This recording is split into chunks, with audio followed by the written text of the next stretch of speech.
President Trump made carrying out the largest mass deportation in U.S. history a cornerstone of his 2024 campaign. But there are reports he's unhappy with the pace of that effort so far. William Brangham reports now on a new controversial tactic to carry out the administration's crackdown on illegal migration.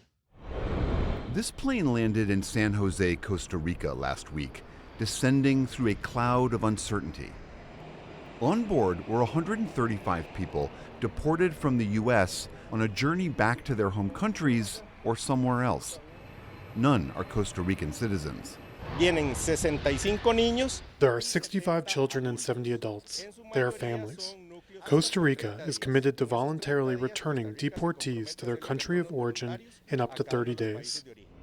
The group, hailing from as far away as China, Vietnam, and Ghana, were then bused to a rural holding facility paid for by the U.S.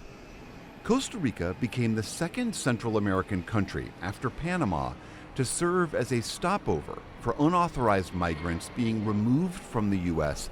by the Trump administration. Panama accepted almost 300 deportees who were initially held under armed guard in this Panama City hotel. Images of that group, stuck inside, unable to leave, made headlines last week. We are providing them with all the necessary medical, food, and comfort services, and we will continue to do so until the last one has left our country, which is what was agreed with the United States government. More than half agreed to be returned to their home countries. 97 were sent to a facility in the Darien Gap, a treacherous point of passage at Panama's southern border with Colombia, which is used by many migrants. Susana Sabalza is a Panamanian migration lawyer representing a Taiwanese family, including a child under 5, who were sent to the Darien facility.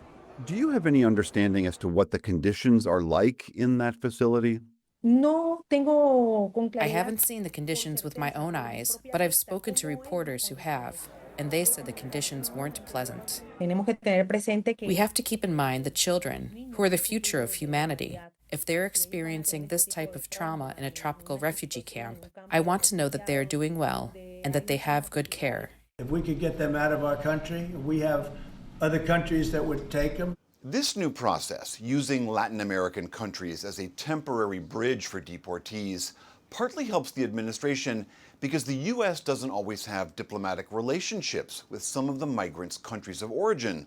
So by transferring them to other nations, it transfers the diplomatic labor of repatriation to them as well. This is a significant or even a mammoth departure from the practices of the past. Muzaffar Chishti is a senior fellow at the Migration Policy Institute.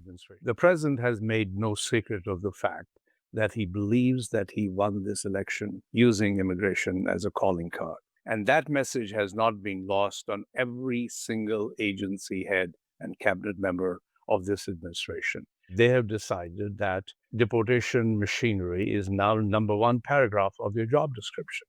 What we have now seen is that we are enlisting nation states in that enterprise. Earlier this month, on his first international trip, Secretary of State Marco Rubio visited Central America, including stops in both Panama and Costa Rica. Amid threats of U.S. tariffs, sanctions, and even retaking control of the Panama Canal, the countries agreed to serve as a stopover for deportees.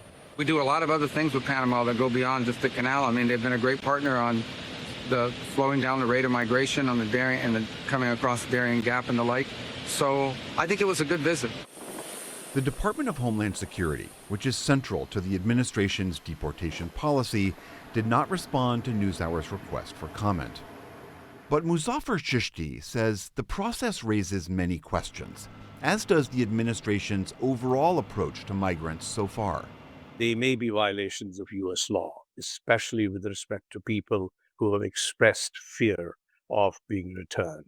The fact that they were not given access to counsel, the fact that they were not provided due process. The second most important consideration is that this is being done with militaristic imagery. I mean, it's not just optics, it's optics with sound. It's sort of an orchestra of military machinery at work that I think is deeply un-American.